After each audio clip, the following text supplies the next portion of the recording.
So I saw a listing on Facebook Marketplace. A woman posted, she has kind of like, it's like a regular estate sale, but it's out of her house. So you got to call her and see if you can come by. And I saw a couple things in the photos. I'll show you what they are. And hopefully she still has them. And then there was another listing on Facebook Marketplace for something at an antique store that I want to see if they still have. I'm hoping I can get a good price on it. It's for jewelry storage, or that's what I would use it for anyways, but it's so super adorable. So come along with me and let's see. Hopefully they'll have what I'm looking for. I couldn't resist popping into Savers on the way just to take a peek at their jewelry. The first thing I looked at was hanging on one of these necks in the corner, and I think it was a little hidden. And I only say that because it was the lowest priced 50% off color, which means it had been there for about a week. It seemed like it was a pretty Millefiori glass pendant, butterfly pendant, and it got real interesting when I flipped it over. And I could see that it not only had the 925 mark, but it also had a really large maker's mark. I did a quick Google image in the store just to see if it would bring up anything, and it did bring up some list prices, not sold comps. And this let me see that it's by a maker named Alan Kay, and from there I could pull sold comps. So Millefiori, if you're not familiar with it, it's an Italian glass technique. It means 1,000 flowers, and it is popular on the islands of Murano where a lot of the glass making happens. So when I searched this maker, Alan Kay, I did find a Facebook page, but it looks like the company went out of business in 2012. Let's see how it looks on my mannequin Evangeline. It is an omega necklace, so it sits right there on the collarbone. Both the necklace and pendant are stamped 925, and the pendant has the Alan Kay maker's mark. To determine my eBay posting price, I looked at sold comps on his pendants. They didn't have an exact match on that. But I also looked at sold comps on the Omega sterling necklaces. So I'm gonna start my eBay listing on this at $78, but I'm gonna give my viewers a much better price of $48.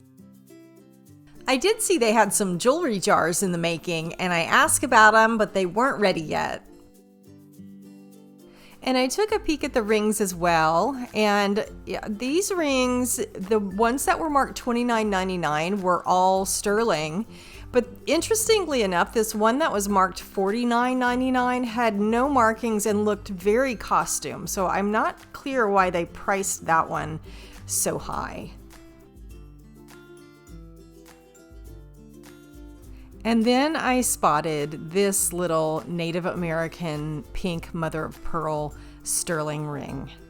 It makes a great little pinky ring or a child's ring because it's a size 3.75, but it's adorable. It is stamped sterling, and I'm gonna do $26 for my viewers. Okay, I am not finished jewelry thrifting. I did go to one more thrift store, but in between, I did go to this lady's house to check out her appointment-only estate sale. Now, these are the two things that really caught my eye in the listing. These vintage porcelain ladies' head planters do comp well, but she had already sold it. And the other thing I saw was this mid-century modern glass genie bottle decanter, which is so fabulous. And the woman who hosts the estate sale, there are a lot of different people that have their stuff in there. So the lady who owns this decanter was pricing it at $80, and you can see by the comps that's about what it sells for. So I had to pass on this one.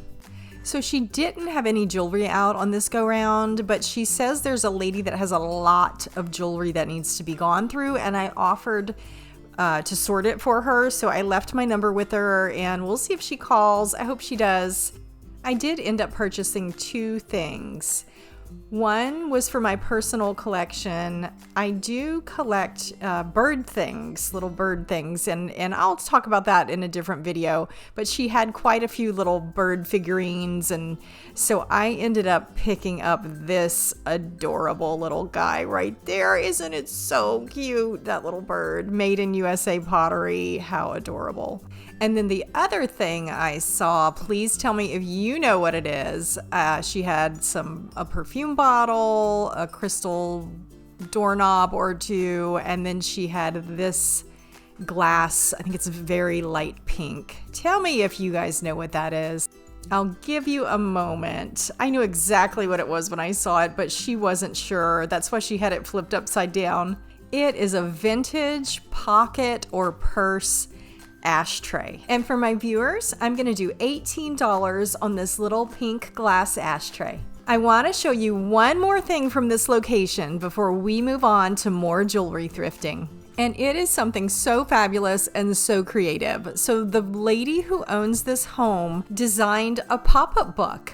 It's a children's book and it's music themed. Michelle was inspired by her son and her nephew to make this book so that future generations would know who all these great musicians were. And it's fun and interactive, so the kids really enjoy diving into this book. I'm going to put the link to purchase this book in the comments. It's Michelle's website, and I think she also has a blog. I do want to say this is not a sponsored video, and I'm not making any money off the sale of this book or featuring this book. So if you're purchasing this book via the link, everything is going into Michelle's pocket. This is how she makes a living, is selling this book. So I just wanted to share it with you. I was so delighted by it. So I'm hitting the road again to head to the antique store, which is several towns over. And on the way, I stopped into this discovery shop, which usually has pretty good jewelry. I did scoop up these earrings, and the backs were stamped 925 Mexico, so that was a good start. I couldn't read the little writing around it, but I assumed it was probably Taxco. I did pay almost $20 for these earrings, and when I got in the car, I thought, ooh, am I gonna be able to break even on these earrings? But when I got home and I really studied the writing on these, which was a little hard to decipher, I discovered that these are artist-signed earrings. The artist is Brenda Schoenfeld, and I'm gonna link this article in the description. It's from D Magazine, and it's really interesting and tells of her history. If you wanna read it, I'll give you a quick little synopsis while we look at some sold prices on her jewelry. She originates from Taxco, Mexico, from a family of artists and silversmiths whose clients included Frida Kahlo and the Rockefellers. She opened her first boutique in Dallas, and it was open from 1990 to 1995 when she moved to Italy. And she's lived in Italy ever since, but has always kept her Taxco silver studio, where she also makes silver home goods. So she's always creating new pieces and having new ventures. It looks like the last place she had was Brenda Schoenfeld Now. And these are some pictures I pulled, and look how fabulous these pieces are. I feel like she's the kind of person that you just have to catch her when she's being creative, and she'll do a pop-up store, and then it kind of goes away after a couple years, and then she does something else. So getting back to the pair I have, here's a cleaned up picture from an eBay listing of what the mark is supposed to look like. And if you notice, there's a year on there. My year is 1993, and she owned her first store, the one in Dallas, from 1990 to 1995. So it's safe to say that these earrings were really her earlier pieces from that Dallas store. Now, I'm not positive if the stone is lapis or sodalite. If you guys can confirm, please put it in the comments. Now, I'm gonna do a higher eBay list price, but for my viewers, I'm gonna do $75. The other thing I got from this particular thrift shop is this fabulous cocktail ring. I just love a good cocktail ring. And initially I thought this might have been a Kenneth Lane, because here are some eBay listings with Kenneth J. Lane rings that look almost identical to this one. But mine's not stamped KJL. It has this particular maker's mark. It almost looks like a JC. So I asked in one of my jewelry groups, and they came back with this Jewelry Concepts Inc., which designs and manufactures jewelry. And interestingly enough, somebody also commented that they have matching bracelets. The one on the left is KJL, and the one on the right is Stella and Dot. So even though this isn't a maker I recognize, it is a heavy quality, well-made ring. And I'm gonna do $29 for my viewers. We're gonna take a quick break for cats, and then I'm gonna show you one more jewelry piece, and then I promise we're gonna move on to the antique store. He, if you've seen my other videos, just loves my light box. He did come in with a little oil stain on his nose today. So no telling what he's been up to. I did stop off in one more thrift store and picked these up. I feel like these are real, almost pumpkin-y, or like they remind me of gourds. And they are St. John. I find a lot of St. John at this particular thrift store, and it always sells well for me. So for these delicious St. John earrings with all the rhinestones intact, they're super unique. I'm gonna do $38 for my viewers. And here we are at last at King Richard's Antiques. You can tell by looking at the roof how huge this place is. It's multiple stories.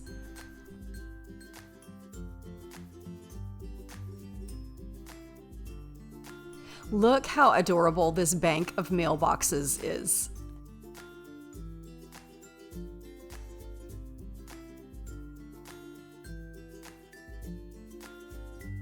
Lots of sparkly things that we love.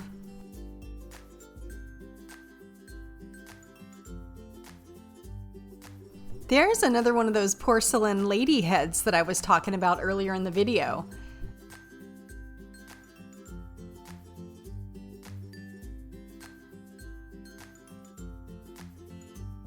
I do love how someone took the time to make these little vignettes. And this vendor has quite a bit of colored glass. I just love a good colored glass collection.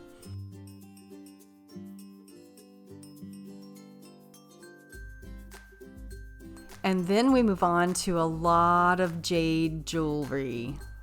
I think I see some bakelite in there too, and maybe some amber.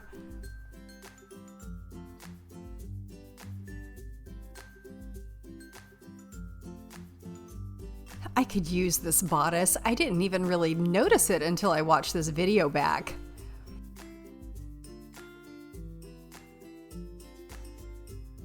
Here's a really beautiful Weller picture for, I think it was $125.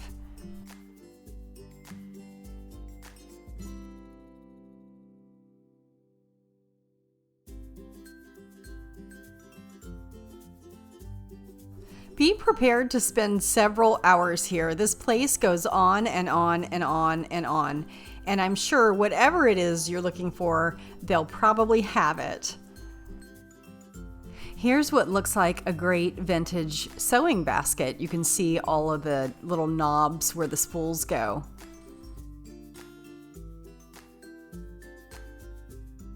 And this is a very large jadeite bowl. I don't know if I've ever seen a jadeite bowl quite this big before.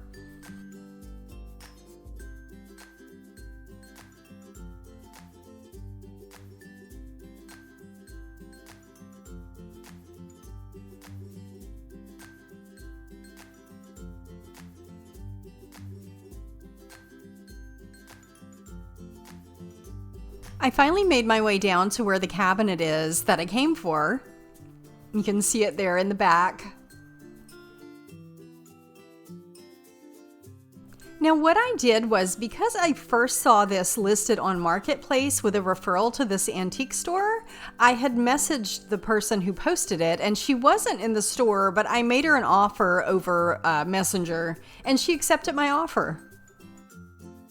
What I love about this is it has these kind of old-timey sliding drawers. I think it was used for like papers and files, but it's really just perfect for jewelry storage. I can pull the drawers out easily. I can see whatever jewelry I have in there. I can put little labels on there, and I can even store some things below. So it's so perfect for me. This is exactly what I had envisioned for this piece of furniture. A great place to store jewelry where all of it is really visible. I'm so happy with this piece. If you like any of the jewelry that you're seeing right now, just drop me a line and I can give you a price on it. Otherwise, the pieces will be in future videos. Thanks for joining me today. If you like what you're seeing, hit that subscribe button. It's free.